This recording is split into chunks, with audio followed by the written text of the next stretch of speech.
Welcome to the Shiver Show. I'm your host, Mary Labrie, here with co-host Greg Flynn. Good evening, Mary. Greg, we're time traveling again in this next drama. Are you ready to find out not what, but when is the 32nd of December?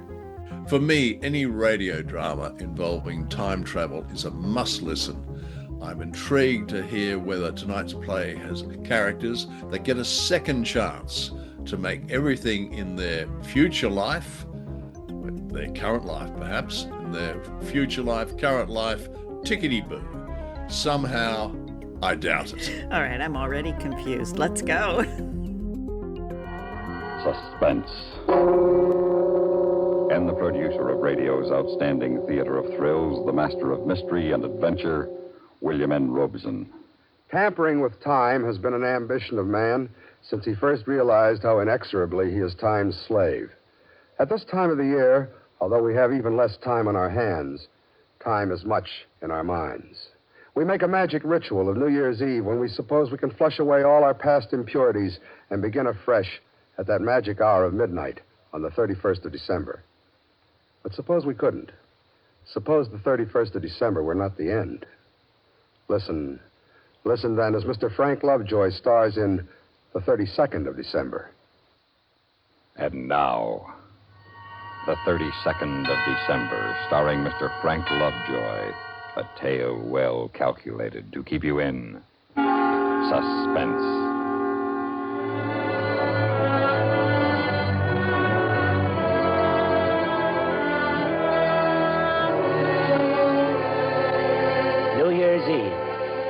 As far as I was concerned, when I got up the morning of December 31st, it could stay 1958 forever. The only trouble is time doesn't work that way. Time is a downhill ride in a car with no brakes. You can't stop it even if your life depends on it. And mine did. Joe, your breakfast is getting cold. I'm coming. All I have time for is a cup of coffee anyway. What is this, milk? Don't we ever have anything but milk to put in the coffee? You know we can't afford cream these days. We can hardly afford to eat. Molly, you'll be wearing mink yet. Just give me a little more time. Yeah, you've been saying that ever since we got married. Well, sooner or later, Molly, I'm going to make it. By the way, honey, let me have your ring. Why? Well, you said the diamond's loose. I'll drop it at the jeweler's on my way to the office. Oh, we can't afford to get it fixed now. Molly, that's an expensive ring. We can't afford not to take care of it. Joe, have you been gambling again? Oh, now, Molly, I told you, I'm all through with that. You told me the same thing just before you pawned your watch. And the cufflinks I gave you on our first anniversary. I'm not going to pawn your engagement ring. Now, let me have it. I'll pick it up on my way home tonight. Well, all right, but, Joe... What? Remember, it's very precious, at least to me. Sure, I've been gambling again. I was in the hole bad. The boys wanted to pay off by midnight, and this time they weren't going to take no for an answer. If I couldn't raise the dough on Molly's ring, I didn't know what I'd do.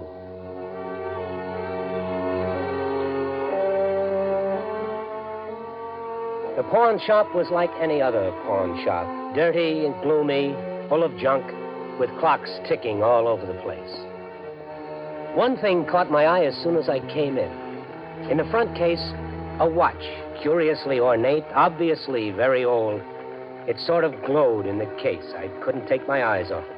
You like to look at the watch? No. No, it's very interesting, but,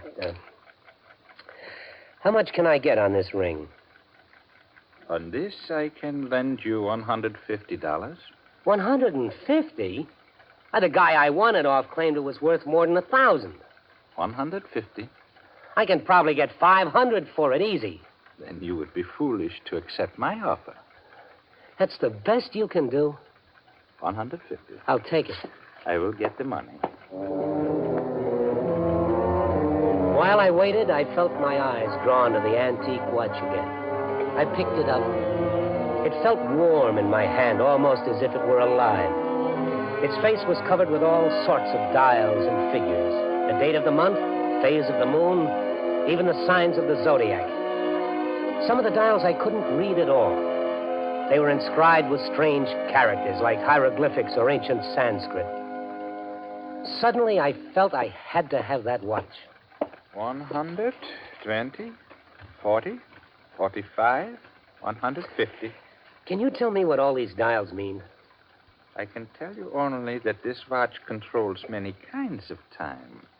The fellow who pawned it claimed it could make time pass as slowly or as rapidly as he desired. That's a pretty good trick. Mm-hmm. But only a trick. Time is different for each of us, is it not? What do you mean? To a man sitting on a hot stove, 1 second lasts forever. But to a man making love, forever is only a second. Yeah, I see what you mean. How much are you asking for the watch? $150. Excuse me. Hello. Yes, one moment, please. Is your name Joe Adcock? Yeah, why? Yes, Mr. Adcock is here. Who is it? Who is calling? Hello. Hello? That is odd. Nobody knew I was coming here. Who was it? He did not identify himself. He just said, I would not believe him. Then he hung up. It's funny. Say, now what about the guy who pawned this watch? Any chance of him wanting it back? No, Mr. Adcock. He will not return for it. He has no further use for the watch. Okay. Well, then I'll take it. I don't know why, but I've got to have it.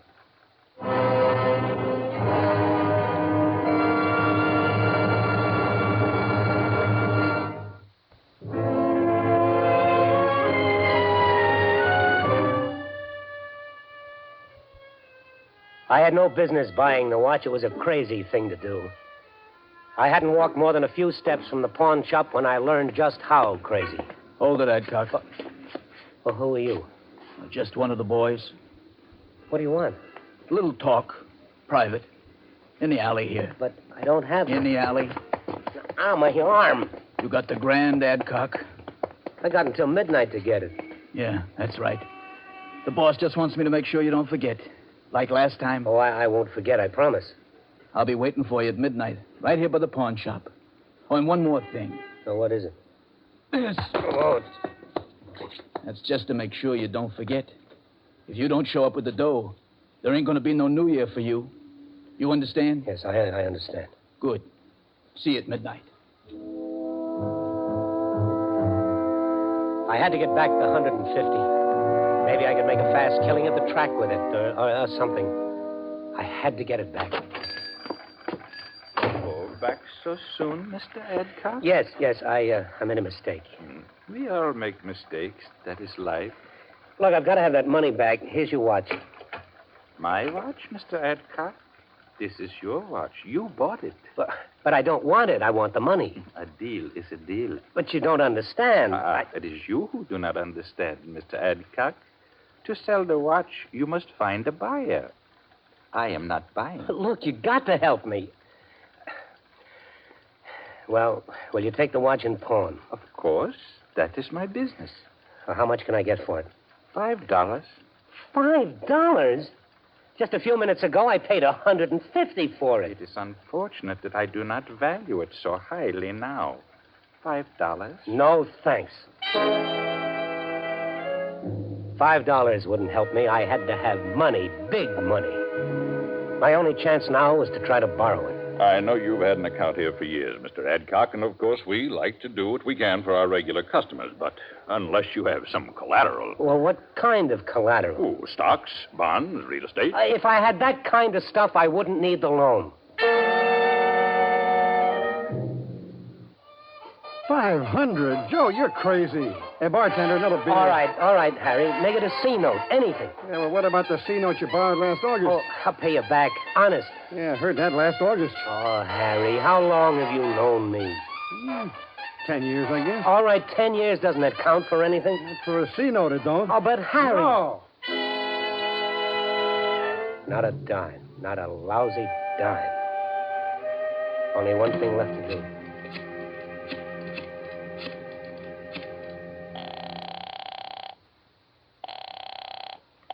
Central Flower Shop. Molly, I want you to come home right now. Joe, aren't you at work? No, I'm home. Well, what the matter? Are you sick? I'm all right. Just come home and hurry. Joe, what's wrong? We've got to get out of town. Fast.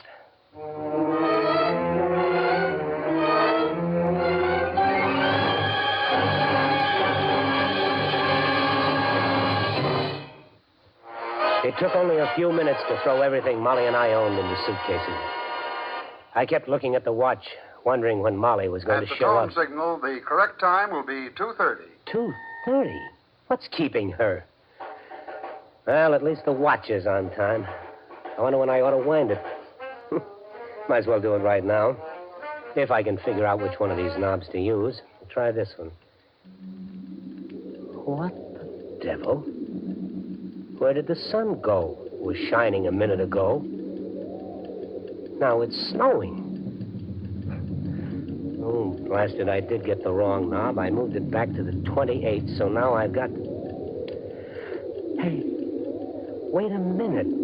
The 28th was Sunday, the day we had the big snowstorm. Could the watch have... Ah, it's impossible. I set it back to the 31st, and I... What the... Now the sun is shining. Did the watch change the day, or am I losing my mind?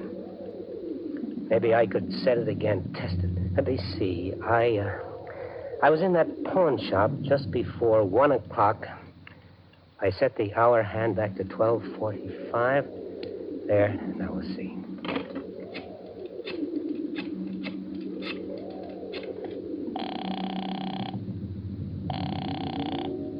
Hello? Is this the 3rd Avenue pawn shop? Yes? Is Joe Adcock there? One moment, please. Is your name Joe Adcock? Yeah, why? Yes, Mr. Adcock is here. Who is calling? You wouldn't believe me if I told you. I could hardly believe it myself. But there was no question about it. The watch did control time. Once I'd grasped that fact, I began to realize its implications. For the first time in my life, I could have all the time I needed, all the time I wanted. Joe. Joe. Oh, Joe, what's wrong? Not a thing, Molly, not a thing. But you said we had to leave town. Oh, did I? Well, that's all over now. Joe, what are you talking about? I'll probably lose my job. Now, don't get excited. Well, I might as well tell you the whole story. I lied to you about the gambling, Molly. I'm $1,000 in debt. I've got to pay off by midnight, but... You pawned my ring, didn't you? Well, now, don't worry. I'll get it back. You lied to me. I said I'll get it You back. have no right to pawn it. It's mine. I want my ring, All Joe. right, I'll get it. Now, right now. I haven't got time now. I've got to get back to the bank before it closes. Get my ring, you promised. Will you quit nagging me about your blasted ring? Let me get back to the bank. We'll have enough money to buy you a dozen rings. Joe, what are you going to do? I'm going to rob the bank. What else? I had the watch figured out right.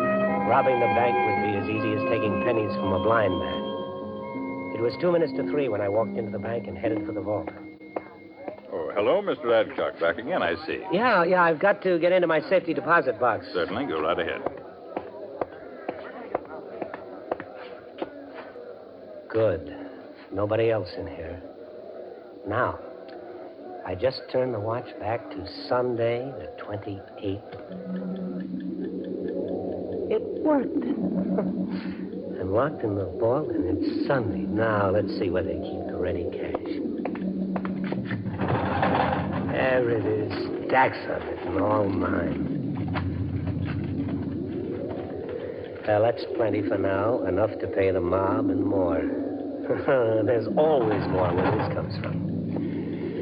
Now, reset the watch to December 31st. Perfect. The perfect crime.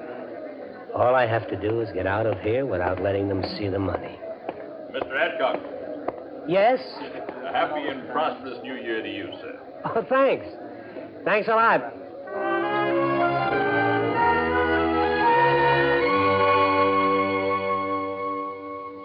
Molly! Hey, Molly. Molly, it worked. We're rich. Have you been drinking? No, not a drop. Here, look at this.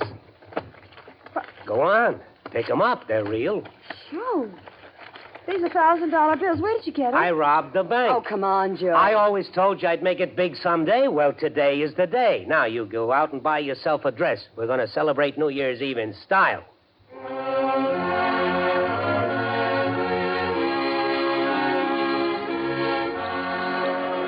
Happy New Year, Joe. Happy New Year. Yeah, come on. Let's get out of this crowd. It's almost midnight. I thought we were going to celebrate. You were going to take me to a nightclub. Yeah. But first, I got to meet a guy at midnight. Come on. Ooh. A guy. I got to pay off that gambling debt. Well, where are you meeting him? It's just a block away in front of the pawn shop. The pawn shop. My ring. Joe, you forgot my ring. Oh, for Pete's sake. I'll get your lousy ring back. Just give me a little time. Oh, a little time. That's the story of your life, isn't it, Joe? Just give me a little time. Well, all right. I'll give you all the time you want, all the rest of your life. I'm through with you, Joe. I just can't take it anymore. Molly, don't leave me. Molly, come back. Happy New Year. Well, what happened? Molly just disappeared. The street is deserted. Molly! Hey, where is everybody? I wonder if this crazy watch had anything to do with the 32nd. It should have clicked over to January 1st. Oh, no wonder everybody disappeared. There isn't any 32nd of December. I'll just reset it. It's stuck. It won't budge. Oh, it's got to move. It's just... Oh, no. It can't be broken. I can't stay in the 32nd of December forever. I've got to fix it. I've got to get the back off. I've got to get it to works. There.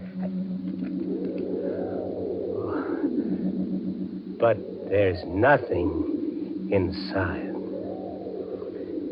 It's the 32nd of December.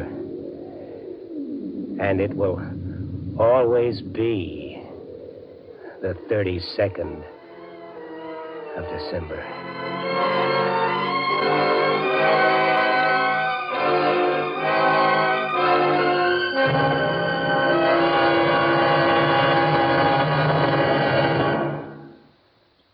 Suspense, in which Frank Lovejoy starred in William N. Robeson's production of The 32nd of December, written by Morris Lee Green and William Walker. Supporting Frank Lovejoy in The 32nd of December were Joan Banks, Barney Phillips, Sam Pierce, and Norm Alden.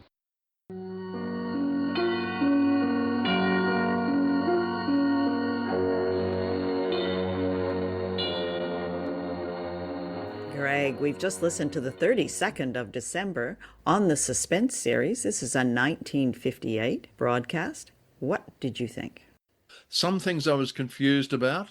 Now, I've got to ask you, Mary, and now I know you're such a sci-fi fan, but there are opportunities with science fiction or fantasy where you have no constraints in a plot. So things don't have to be logical. And I think that's a little bit of a cheat when you compare it with perhaps more traditional types of writing. I loved this one. It's very short. It's not very long. I liked the story arc of this very much, and it reminded me a lot of some of those wonderful Twilight Zone episodes that I used to see when I was a child in the 60s. But here we've got, this wonderful setup. This is a fellow. He's a gambler. He's in debt. He's taken his fiancée's ring, going to pawn it. He goes to this strange pawn shop. There's a strange pawn shop owner with a wonderful, creepy voice. And there's this magical object there, which he takes and then, makes a whole series of bad decisions. And I thought, I really was captivated by this story very much. I agree about the story. Now, I think it's fascinating. I love that idea of that magical watch and this very strange dealer in this pawn shop there. But nevertheless, I was still slightly confused about him. This is the lead character. This is Joe Edcott. Joe being finding himself trapped in a time that didn't exist. Yes, in a day that didn't exist. So I could follow everything else. That was just what threw me. As in many of these wonderful sort of speculative fiction stories, especially in the Twilight Zone, the main character makes bad decisions and then is punished. It's kind of what happens. And here we've got Frank Lovejoy playing Joe, who I thought was wonderful. He is from the Bronx, so he had a wonderful sort of Bronxy New York accent. And I looked him up a little bit and found out that he was the actor in The Hitchhiker. So he played the man in The Hitchhiker, which was directed by our friend Ida Lupino. You're right about Frank Lovejoy, of course, Mary, and I think it was perfectly cast as Joe Edcott. And Lovejoy, as you pointed out, had a busy career. And when you Google his image, you go, I know that guy. And intriguingly, Joan Banks, who plays Edcott's wife, Molly, she was in fact married to the actor playing Edcott, Frank Lovejoy, if you can follow that. And they met on a radio soap opera, This Day Is Ours. Yes. I saw that. I thought, oh, that's interesting. And then we had Barney Phillips as the creepy pawn shop man. I really liked him too. He was great. Sort of like the devil, or somewhat, a character that tempts the main character into on a bad path, I suppose. So, he buys this mysterious watch and he immediately starts making really bad decisions, Greg. So he starts, he tries to get some more money. He obviously is under great pressure to pay back $1,000 that he owes. And then he decides that the way to solve all of his problems is to rob a bank. What did you think about that? Well, I wouldn't have thought it was a wise decision. And particularly when you hear these days, you hear the amounts of money involved. But I did some calculations. So Molly's ring, worth US 150 back in those times, now worth, or would be worth approximately in 2026, $1,682. The gambling debt, and this is probably why he had to rob that bank. So US 1,000 back then, now worth around 11,250. Yeah, so that's a fair chunk of change that he owes, and he's he's been threatened. They're going to either off him or they're going to kneecap him, Greg. I mean, I've had discussions with bank managers over the years, but it hasn't quite come to that.